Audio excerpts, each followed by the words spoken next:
ओ खुदारा, अपने घर की बीवी अगर आपको बोरिंग लगती है ना, उसको इंटरेस्टिंग बनाने के लिए उसको शॉपिंग करवाओ, उसको अच्छे परफ्यूम लेके दो।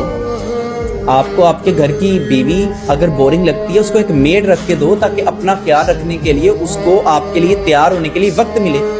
अगर आपको आपकी बीवी बोरिंग लग रही है ना, तो जाके पार्लर से उसको तैयार होने के लिए पैसे दो।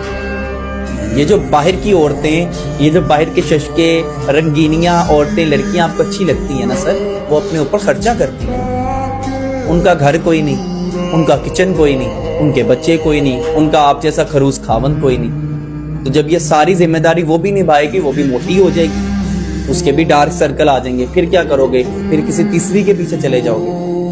तो सबसे अच्छा नहीं कि जो चीज तुम्हारे लिए हलाल है और जिस चीज में अल्लाह ने सुकून और सवाब रखा, आप उसको अपने लिए बेहतरीन। इतने मिले हैं हम गिने